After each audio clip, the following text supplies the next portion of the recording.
If you're running window tint Google ads and you're getting clicks and you're paying for those clicks, but you're not getting leads and you're not getting the return that you ultimately want, then you're probably making one of a few major mistakes. And in this video, I'm going to cover exactly what each of these mistakes are and action steps that you can take in order to fix these mistakes and start turning those clicks into leads as soon as tomorrow.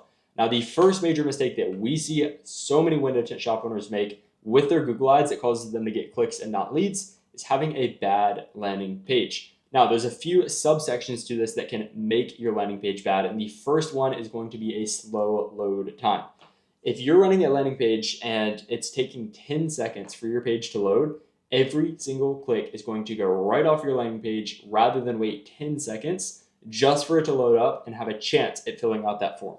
So the best way to test if this is what's happening to you is go to an online tool and test your site load speed. There's a ton of free options. Now, once you've found exactly what your website speed is, if the tool indicates that it's below average, what you need to do is find a solution to fix that. This is going to vary platform to platform, whether you use Wix, Go High Level, WordPress, etc. So look up a guide based on your specific platform on what you can do in order to increase the site load speed.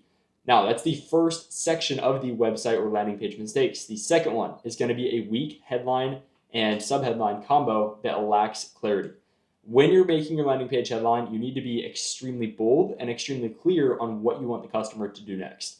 You cannot have something vague and you can't have no offer at all. You need some type of offer, some type of thing that catches the customer's attention, catches the click's attention. And then once you've caught their attention, you've given them some type of value they're going to get by filling that form out, you need to tell them what to do next. For example, you could say #1 rated window tint in XYZ town, limited time at $75 off special. Then your subheadline could be click call now for a free quote, or fill out this form now for a free quote. And then on that form, you can also say something along the lines of that $75 discount that you were mentioning earlier. So you want alignment, you want clarity, and you want to be bold with your offer. The next major mistake on the landing page is going to be no social proof. You need proof of what you do and that you do good work on your landing page, or people are going to bounce right off. You need testimonials, past work, reviews, links to your Google business profile, etc., etc. The more, the better. You need this preferably on the top or bottom of your landing page where people can quickly and easily find it to scroll through, see other results that you've gotten, and make their decision on whether or not they want to take a chance on you. Because ultimately, that's what they're doing. They're taking a chance on using you to tint their car, trusting that you're going to do a good job, and they want to see proof that it's going to happen. And the third mistake that we see, or the fourth mistake that we see people make on the landing page side of things, and this is the last one I'll cover for the landing page in this video, is too much friction or a poor user experience. This one is pretty self-explanatory. If you have a landing page that looks like crap and people don't know how to navigate it, you're not going to get the leads that you want. There's so many AI tools that you can use these days to redesign your landing page and make it look good. All you have to do is find the one that you like the best, that works within your price range, and do it. It's going to be simple, it's going to be easy, and it's going to be worth it.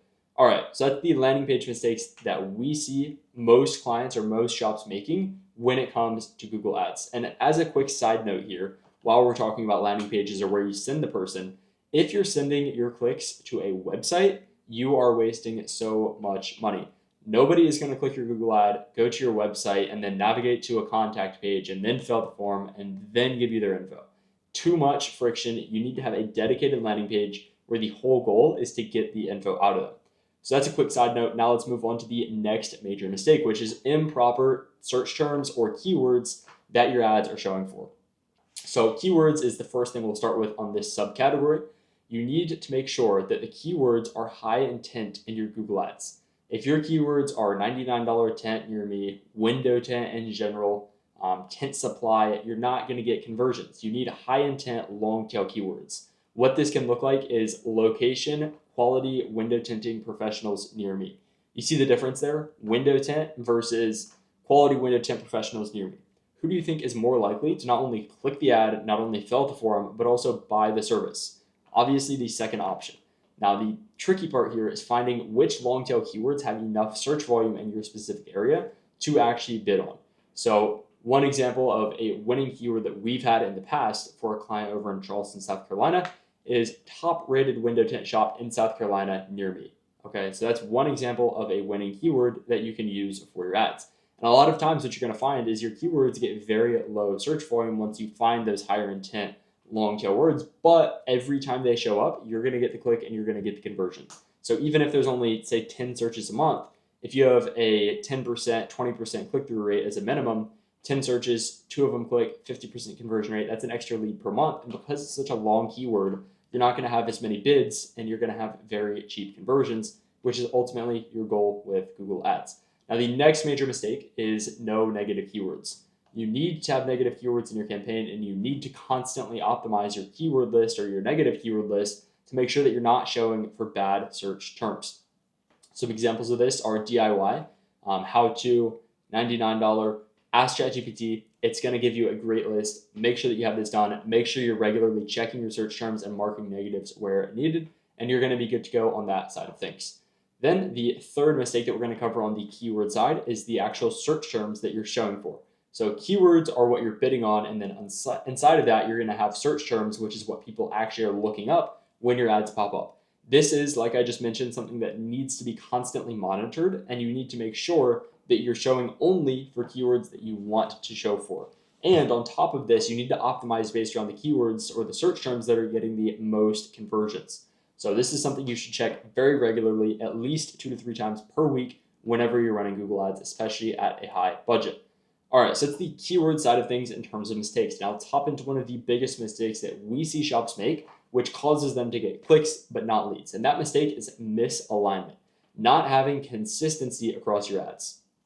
For example, your keywords are not aligned with your ads. Your keywords say one thing, your ads say another.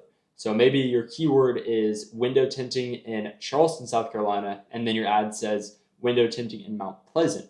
So that's a very similar thing because Mount Pleasant is a subsection of Charleston, but you're missing out on every other person who clicked Charleston and is not in that Mount Pleasant area. You need to have complete consistency across your keywords and your ads. What you can do here is make separate ad groups for different keywords. For example, Tesla window tinting, that can be one ad group. General window tint, that can be one.